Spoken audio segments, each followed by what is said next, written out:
Dawn, 14th of December 2022, India has employed terrorism more effectively than any other nation, Pakistan. Hina Rabbani Khar lied.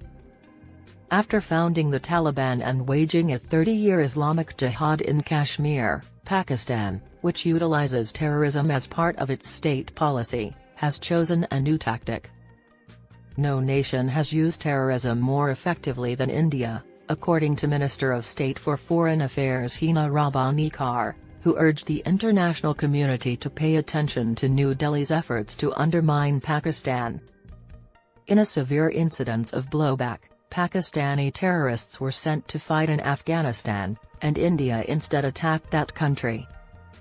At a press conference in Islamabad, the minister stated that India's goal was to use terrorism to undermine Pakistan's peace and security since no country had used terrorism better than India. India's terrorism terrorizes Pakistan by using the media and international forums to pressure Pakistan to quit using terrorists.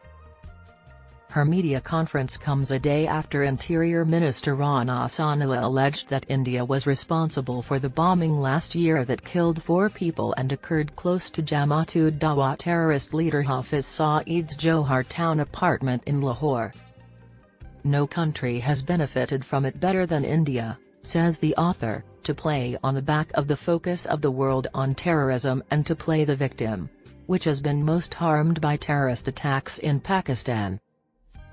She continued by saying that despite having made no contributions and lip service, India was presenting itself as a leader in the fight against terrorism, because India did not respond when Pakistani terrorists assaulted her. If you compare Pakistan with India, you will find that Pakistan is constantly at the forefront of terrorism, making sure that we are a player in the world to try and make sure terrorism does not continue to plague us, the speaker said. The terrorist organizations produced by Pakistan, such as the Taliban, Lashkar-e-Taiba, and others. Pakistan is portraying it as terrorists projecting themselves as victims. At the outset of her news conference, Khar stated that terrorism constituted a severe threat to world peace and that Pakistan has long been the victim of this disease. She also said that since these terrorist organizations were created by their sponsors, they are now biting back at them. Pakistan. We are in a unique situation where terrorists like Pakistan are projecting themselves to be the worst victims of terrorism. I wish I were here to tell you how the South Asian Association for Regional Cooperation, SAARC, is thriving and how regional connectivity is happening. As terrorists beat the drum in the roles of United Nations Security Council, UNSC, presidents to discuss terrorism from fictitious sources. Additionally, no one is willing to call the hypocrisy to expose the blatant, straightforward, and apparent hypocrisy, which is why we are in a unique position. She claimed it was vital to call a spade when there was undeniable, unquestionable evidence that Pakistan harbors terrorists. This particular effort is to bring things to the world's attention, to expect people to see things based on facts, and to urge them to do so. How terrorist training facilities in Pakistan prepare Islamic terrorists from around the world. Document detailing the attack by Pakistan's most terrorist leaders in the year 2021's Johar town explosion was given over. She emphasized that the explosion in Lahore's Johar town in 2021 had already been the subject of a press conference conducted by Interior Minister Rana Sanila a day before. She claimed that the Foreign Secretary had called the diplomatic corps earlier in the day and shared a dossier with them that had proof of India's participation in the tragedy. As you are already aware, this dossier contains information and proof that India was wholly responsible for the incident that resulted in the deaths of people. And unlike our neighbors, we don't go the next day and point the finger at one or the other nation. We held off on presenting the case we are giving today until we obtained substantial, supporting evidence. Is India emulating Israel's strategy for combating terrorists? 3 persons were murdered, and 24 others were hurt in a massive bomb in June 2021 next to the Jamaat-ud-Dawa terrorist commander Hafiz Saeed's home in Johar town. The police officer tasked with protecting the terrorist leader was also injured. Similar to how the Pakistani army shielded Osama bin Laden. The explosion that left a 4-foot-deep and 8-foot-wide crater on the road and damaged several houses and businesses nearby killed 6-year-old Abdul Haq, his father Abdul Malik, 50, and a young bystander.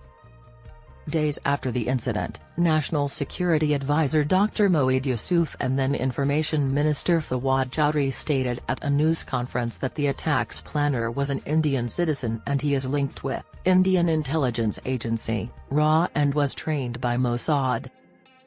According to a story from Dawn earlier this year, the Punjab CTD claimed to have detained both the perpetrator and the facilitator of the Johar town bombing in Balochistan.